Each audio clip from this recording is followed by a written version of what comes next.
What's up, agents, and welcome back to another Division video where the devs were live just a little time ago, and we have got a lot of news, including brand new gear, and not just brand new gear, a new gear type, a higher level than what we have now. That means increased stats and everything. There's much more, including new retaliation information. We've got new everything. So don't forget to like, share, comment and subscribe. Let's get straight into the details. So the dev stream started off with Leo playing the intro mission to Realism. So that was pretty cool. They were just giving a bit of a recap on why it's limited, basically because it's not really a grindable mode. It was never made to be that, but they did like that it had good feedback from the community. It seemed to go down fairly well as a limited time mode. Next up, they talked about the new seasonal modifiers that we're going to be getting with Year 8 Season 1. They didn't give us a date for it, but they did kind of flick through things. And I'm not really going to kind of pause this too much and look at it. We'll just look at this one because it's the main global modifier. But basically, it's all about these module stacks. We're getting the PTS on Friday, so we'll be able to go into it in much more detail then. But this is basically what it's going to be. You get 3 stacks. They all start out at 10 stacks. As you can see here at the moment, the base versions are all 20, but using them levels them up as they did previously in other modifiers that we've had. And then you can apply passive modifiers to change the stacks around. This one here at the top was actually weapon handling, then we've got max armor, and then we've got skill damage. But there was modifiers when he flicked through them that could change the top one to headshot damage, which was pretty interesting. The max armor could turn to Has Pro.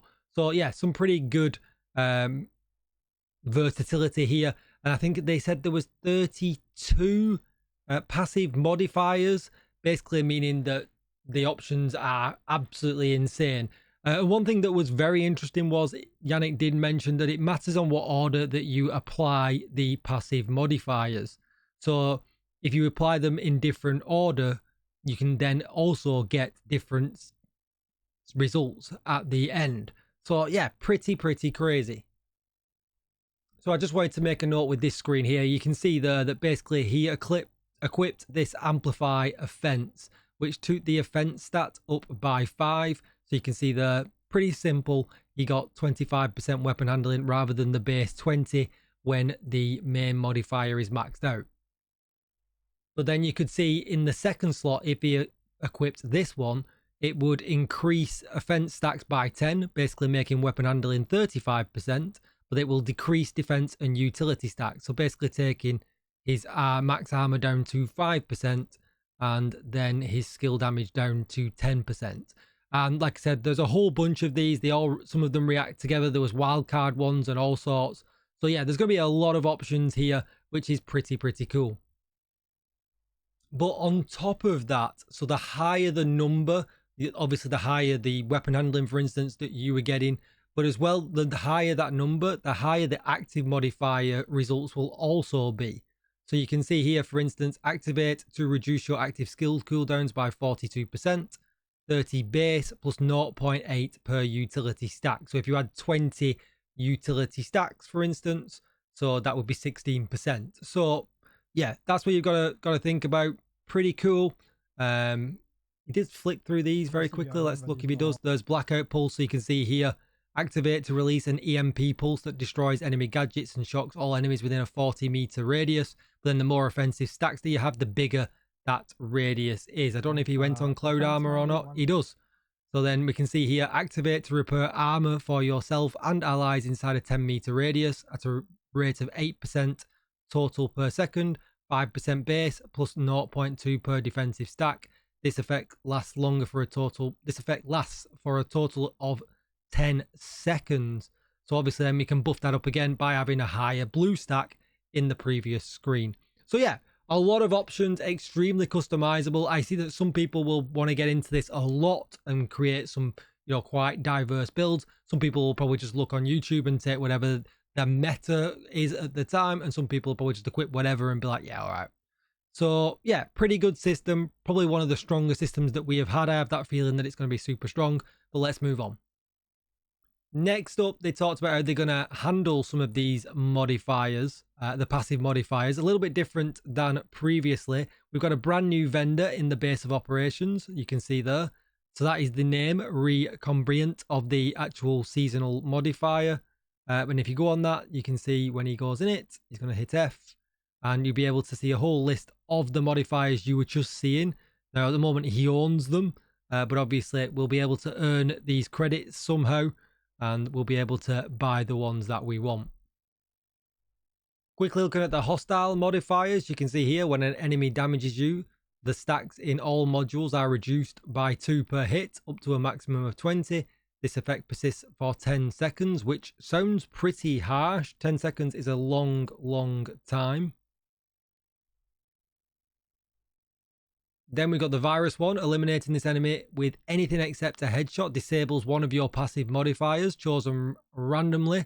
Eliminating 3 enemies or leaving combat removes this effect. And then last but not least, enemy who generates a 7.5 meter radius field within which any bonuses granted by the modules with the highest stacks are reversed. Eliminating this enemy grants immunity to the inversion fields for 10 seconds. So yeah, something to think about there. I don't think they are too tricky. One of them does sound a little bit harsh, but I think they'll be okay. Next up, they talked about Retaliation and how it's had some definite quality of life and additions to it. First of all, starting with the obvious, you can see here, we have now got the Black Tusk. For this season only, we are going to get a harder Black Tusk kill squad that has limited time blueprint drops for exclusive drops, including raid blueprints. They didn't say which ones, but they said including raid and other special blueprints, and that's limited to this season. So you're going to want to jump into Black Tusk Retaliations. As you can see now, you can stack up to 3 before you do any of them. The timer stops when you log out. It's no longer a live timer. The timer also stops if you do a retaliation that is not yours. So if you're doing a different retaliation, this timer also stops as well, which is a nice addition. But unfortunately, you have to kind of cancel these 3 if you want to do a True Sons or a Hyena. So if you've got a lot stacked up, it might not be worth cancelling them to do a different faction. Also, you can go from one retaliation straight into another one at the end. So you could do 3 back to back to back with the same people. And they've also added matchmaking for retaliation as well. Next, one of the bigger features coming to the game, Escalation. Brand new. It's a permanent feature to the game. And essentially, we're going to get certain missions every week that have a higher difficulty available. It's tiered. It went all the way up to tier 9. So you can select the mission. You can see there we have got 5 missions available. And just a quick side note there, you can see there's the objective and the tier difficulty scaling that you can see at the side. Now, I don't know how tanky or whatever that is going to be, but it's not just about that they'll be tankier. They had other options that will cause difficulty increase, which they show in just a second, which I'll pull that up now. In fact, just before we get to that, here is the menu at DUA. You can see here that you get escalation tier tokens, so you have to earn these basically by, I assume, playing the lower tiers. But then you can deposit them when you unlock the higher tiers. And if you deposit, say, 2, you get 4 back, for instance, when you do the actual escalation itself. If you fail, you lose your tokens. So tokens all of a sudden become more valuable. And you can see here it says add 1 token to reach the next tier. And you can only assume that as the tiers go up, this is probably going to get more expensive. So actually, it's a little bit different. He deposited 1 and he's going to get 3 back. So yeah, so you've got to keep an eye on this. But you can see here, he can buy the next tier. So he can buy up to level 2 if he wanted to. And it adds 1 token to buy up to the next tier. He doesn't have the other ones unlocked. And there you go. That's a great example. He bought the next tier. 3 tokens then reward you with 6. But you can see then that the scaling's gone up from 100% that it was on all 3. Now it's 200% extra enemy damage, 160% enemy health, and 160% enemy armor. But then also there's mutators. So we get more and more mutators as you move up the ranks. which also have basically an increase in difficulty. So these are designed so they don't just basically scale the enemy's health and make it a bullet sponge. They're adding other things in, so the enemies, so basically like enemy modifiers from global events, essentially from the global modifiers. So the ones we've just talked about for the new global modifiers that we have, that is basically a mini version of these in this game mode to make it actually harder. One thing to note that Leo didn't actually mention here, this is a test version with max tokens. We're going to start with way less. He didn't tell us how many, so it's important to manage your tokens in earning them and spending them, and don't basically lose them by just going in and, you know, keep failing over and over and over again. Yannick then went on to mention that this is the first step in increasing difficulty in the game. They're going to look at all the other areas later, but for now, the escalation missions are going to be the first thing that are going to get harder in the game. And then they had a look at the actual mutators. So you can see here, Harvester, when dealing damage, this enemy regenerates armor and health by a percentage of your maximum armor, can overheal. So you can see the kind of things. When damaged, the enemy starts to charge an EMP blast. This enemy has damage resistance for as long as he or has allies around him. So similar kind of thing that we've had to modifiers in the past, but these things will add in to make the whole thing just a little bit harder. I don't know if he scrolls down. Does he scroll down? Oh yeah, there we go. So then you can see the global ones. All enemies become immune to crowd control effects while significantly damaged. Hotfoot, if you stay in the same spot for too long, a charge counter will begin to fill. When it reaches maximum, you are shocked and take damage.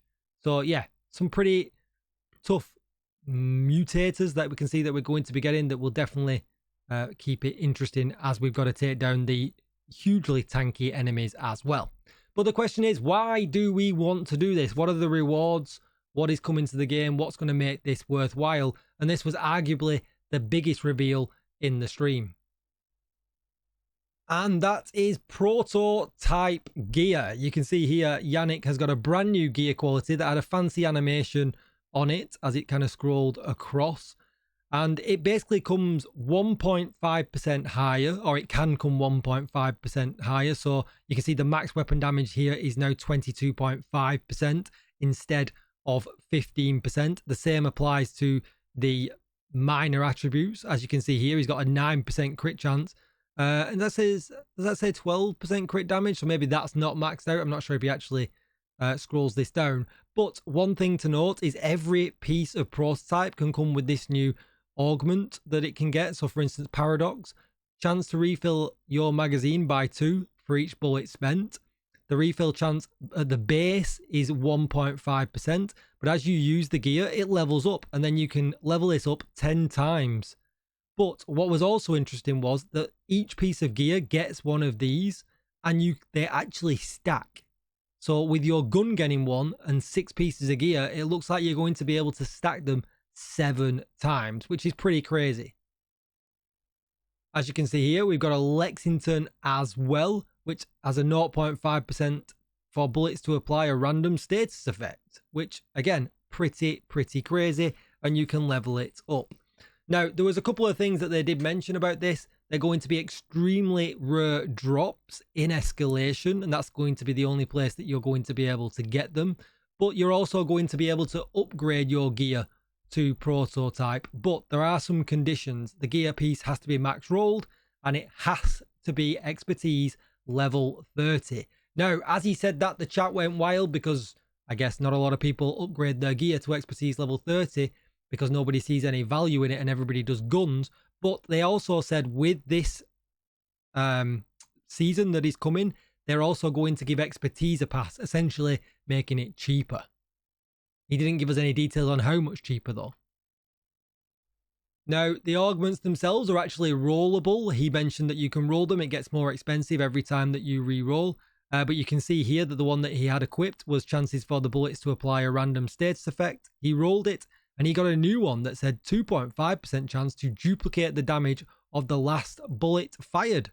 Double shot, which is pretty crazy, which looks like if it levels up 10 times, it'll go to 11.5%, which is a lot of percent across all gear. The tinkering station has changed a little bit. We've got a new proto menu, and you can head into that, and you can see here, if I'm just going to pause that right there. So let's just go back a tiny bit. So when he went into the proto lab, you could see all gear that he had available to actually upgrade because it's maxed and it's all expertise level 30. And then you can see the ones that he's already got. So basically to re-roll the augment, you go into these ones. But if he goes into, I think he goes into, let's see what he goes into. Oh, so this is re-rolling the augment. So you can see there it's going to cost 1 of this new material to re-roll the augment. Or you can actually level it up here as well, which I thought was pretty interesting.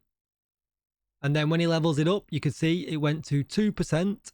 And then the cost actually doubled. So I wonder if the cost will double again and again and again and again as it gets higher and higher and higher.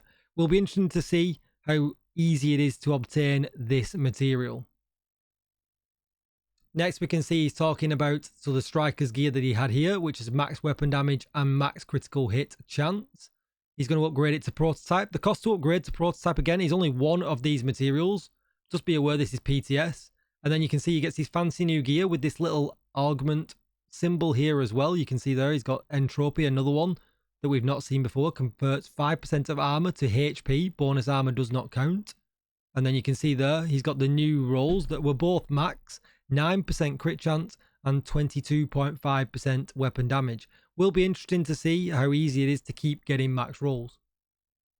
So that was the really exciting stuff. They then give us a small glance at all the new year. They kind of really whipped through it really quickly. But we'll do the same here as well.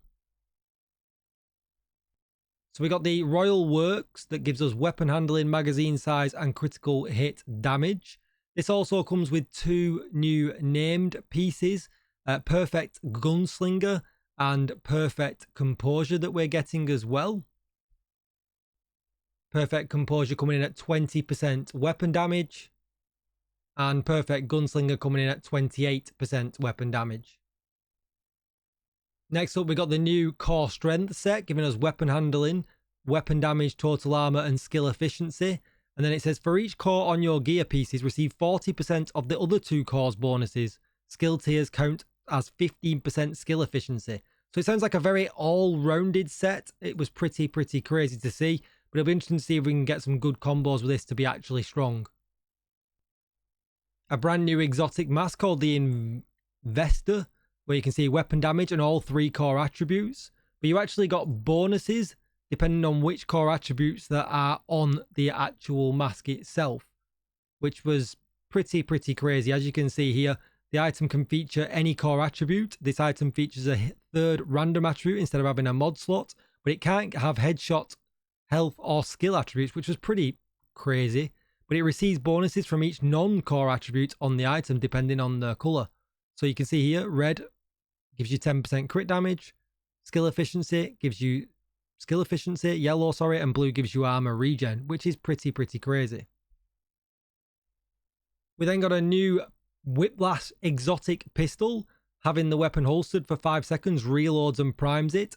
While primed, swap into this weapon reloads your primary and secondary weapons and grants 20% rate of fire and 50% rate of fire.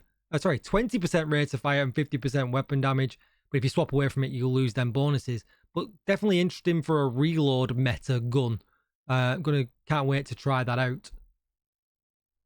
A new F2000 exotic as well, which has a similar kind of talent. Another one where you've got to holster it. So while this weapon is holstered, generate 50% less threat while shooting. Keeping it holstered for 10 seconds primes it. While primed, swap into it grants 25% rate of fire and 30% weapon damage. You generate 100% more threat. So definitely some weapon swapping action with us getting the new Perfect Gunslinger. And then, of course, to match up with all that, we got a Trader exotic ACR, which says swap into this weapon, grants 13% rate of fire and 12% weapon damage with perfect back and forth. And I guess that will get regular back and forth as well. And that was it. It was a lot. The PTS is going to be stacked. It releases this Friday. Let me know what you think. I've not really given my own personal thoughts too much in this video. I think it's actually pretty crazy. I'm going to reserve them for my PTS videos. starting Friday, so be sure to subscribe and like and bell and all them things so you get all of the updates for that.